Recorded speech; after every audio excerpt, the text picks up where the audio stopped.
एक बात सुन ले कि ये ज़माना अब्राहा का ज़माना नहीं है कि अबाबिल हमारे वास्ते आएंगे।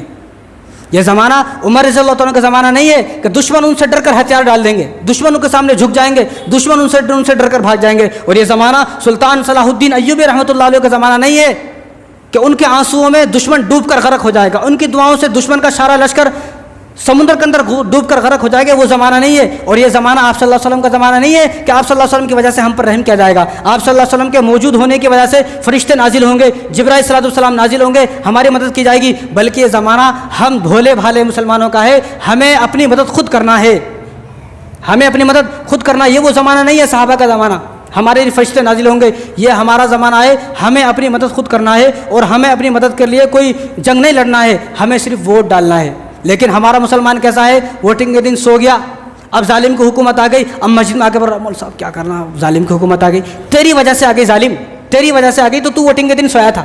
और ये जालिम वो है, वोट अबू जहल को दिया पैसे लेकर, अब मस्जिद में आकर दुआ कर रहा है अल्लाह जालिम की हुकूमत क्यों आ गई, अबू जहल फिर से हुकूमत में क्यों आ गया, अबू जहल की हुकूमत तेरी वजह से आ गई, तू वोटिंग के दिन सो गया, घूमने चला गया, खाना खाने चला गया, गर्लफ्रेंड के साथ घूमने चला गया। नौजवान हमारा जिसकी शादी नहीं हुई है, शादी हुई है तो बीवी को लेकर चला गया पिकनिक को, ये तेरी वजह से अबू जहल की हुकूमत आ गई। इसलिए हम साबित करें हमें अपने मुल्क से मोहब्बत है, हमें मुल्क का अपना हक़ अदा करना है। इसलिए जितने भी लोग सफ़र में हैं उनको सफ़र करने की इजाज़त नहीं है। जब इतने सारे लोग, इतनी पार्टियाँ कोशिश कर रही है, कितनी पार्टी कितनी कोशिश कर रही है, देखो कितनी कोशिश कर रही, सुबह से शाम तक फिर रहे धूप में, भूखे प्यासे, पसीने में तरबतर, और पैर पड़ रहे, जो पेटों में मुंडे डाल रहे हैं, रो रहे हैं, माफ़ी मांग रहे हैं, हमारे को साहब एक बार वोट दे दो।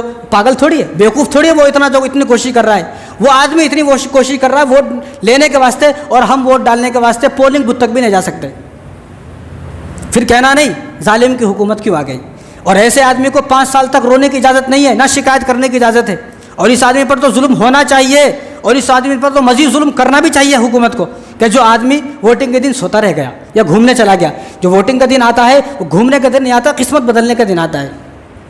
तो कोई आदमी घूमने की कोशिश ना करे, किसी आदमी को इजाज़त नहीं है कि वो घूमे। तो हर आदमी को इजाज़त, ये हर आदमी 13 तारीख अपने जहन में रख ले कि 13 तारीख को, 13 जो मई है, 13 मई को तेलंगाना में इलेक्शन है, पीर का दिन है। सुबह फजर के बाद सबसे पहले हमें वोट डालना है। जिस तरह फैमिली के साथ जा रहे हैं दावत में, इस तरह अपनी बीवी को, बहनों को जिनकी उम्र 18 साल हो गई, उन तमाम को लेकर वोट डालने जाना है। अगर जालिम की हुकूमत से बचना है, नहीं डाली फिर आपको शिकायत करने की इजाज़त नहीं है कि जालिम की हुकूमत क्यों आ गई। वरना खून के आंसू रहोगे अगले 5 साल तक, खून के आंसू, तो भी कोई हल होने वाला नहीं है। कितनी भी रैली निकालो, कितने भी धरने दो, रोड जाम करो, कुछ भी करो, फिर कुछ होने वाला नहीं है अगर तुमने वोट नहीं डाला। इसलिए दरख्वास्त है कि तमाम साथी इस बात को अपने जहन में रख ले, और 13 तारीख से आने से पहले जो 12 तारीख आएगी उसी को अपने जो वोटर आईडी हैं उनको संभाल कर रख ले। ऐसा ना हो कि वोटर आईडी ढूंढते ढूंढते पूरा दिन खत्म हो गया, मिल रही नहीं। और पोलिंग बूथ मालूम कर ले कि मेरा पोलिंग बूथ आखिर है कहाँ, मुझे वोट कहाँ डालना है वो भी मालूम कर ले। ऐसा नहीं कि मालूम इसने कौन से स्कूल में है, अब ढूंढते ढूंढते वो स्कूल पूरा दिन ख़त्म हो गया। और स्लिप में भी अपना नाम भी देख लें कि मेरा स्लिप में नाम है भी नहीं है, वो पर्ची पहले ही ले लें, वो स्लिप पहले ही हासिल कर लें। वरना इसके बाद कोई इलेक्शन होने वाला नहीं है अगर जालिम फिर से हुकूमत में आ गया। लेकिन जालिम के अब हारने के उसके आसार नज़र आ रहे हैं कि उसकी ज़बान एकदम भोखला गई है, उसको समझ में नहीं आ रहा मैं किसकी तारीफ़ करना, किसकी बुराई करना। उसके जो सगे दोस्त है, ख़ास दोस्त, जिसकी वजह से पूरी हुकूमत चल रही है, अंबानी अडानी, उनको गाली दे रहा, उनकी बुराई कर रहा, उसको समझ में नहीं आ रहा, भोखला गया। तो इसलिए हमें दुआ भी करना है, अल्लाह पर भरोसा करना है वोट डालने के बाद।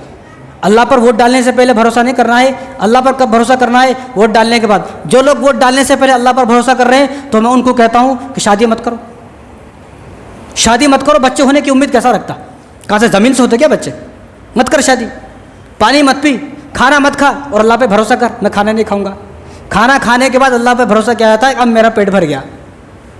काम को मत जा, कारोबार को मत जा, जॉब मत कर, कुछ भी काम मत कर, फिर अल्लाह पर भरोसा कर। यानी दुनिया के मामले में तो कोई आदमी ये कहता नहीं अल्लाह पर भरोसा है मेरा, मेरे को कुछ काम करने की ज़रूरत नहीं है भाई। लेकिन जहाँ दिन का मामला होगा अल्लाह पर भरोसा है। वोट डाला नहीं, अल्लाह पर भरोसा कर लिया। वोट डालने के बाद, तदबीर इख्तियार करने के बाद अल्लाह पर भरोसा करना है हमें, ठीक है। और इस 13 तारीख को एक तरफा वोट देना है। हमारी वोट बटना भी नहीं, हमारी वोट घटना भी नहीं। 100% हमें वोट देना है, 100%। कोई एक मुसलमान हमारा रहना नहीं जो वोट नहीं डाला। और मौलाना शाह जमालुर रहमान साहब ने यहाँ तक फरमाया कि 13 तारीख को जब नमाज़ों में आएंगे लोग, ज़ोहर में, असर में, मगरिब में, या जो लोग बस्ती में फिरने वाले हैं, हर आदमी की उंगली को देखा जाए, उसी उंगली पे निशान है कि नहीं है। निशान नहीं है तो क्यों नहीं है, क्यों नहीं है निशान, क्यों वोट नहीं दिया? निशान है, बहुत अच्छी बात है। निशान इस वक्त वोट देना इबादत है, इस वक्त वोट देना सबसे बड़ी नेकी, इस वक्त वोट देना है कि हमें जालिम को हुकूमत में आने नहीं देना है। आप सर्च करके देखें तो आपको पता चलेगा। एक आदमी सुबह में काम पे गया, शाम में आ गया, खा लिया पी लिया, मस्त हो गया, उसको नहीं मालूम देश के हालात कैसे हैं। कभी आप देश के हालातों में घुस कर देखें तो आपको पता चलेगा देश कहाँ पर जा चुका है। तो हमें अपनी मस्जिदों की हिफाजत करना है, अपनी नौजवान लड़कियों की हिजाब की हिफाजत करना है, तो हमें वोट ज़रूर डालना है। और 13 मई को अपने जहन में रख लें, अच्छे से अपने जहन में रख लें कि 13 मई को मुझे कहीं जाना नहीं है। सफ़र मेरे लिए हराम है, सोना मेरे लिए हराम है, होटलों में जाना मेरे लिए हराम है, कहीं जाना नहीं है। अपने मकाम पर जहाँ का मेरा वोटर आईडी है वहाँ जाकर मुझे वोट देना है, बस ये काम करना है आपको, ज़्यादा कुछ करने की ज़रूरत नहीं। ठीक है ना इंशाल्लाह? हाँ, ज़ोर से बोले ज़रा इंशाल्लाह। अल्लाह ताला हम सबको अमल करने की तौफीक अता फरमाए। मालैना इल्लल बलाग।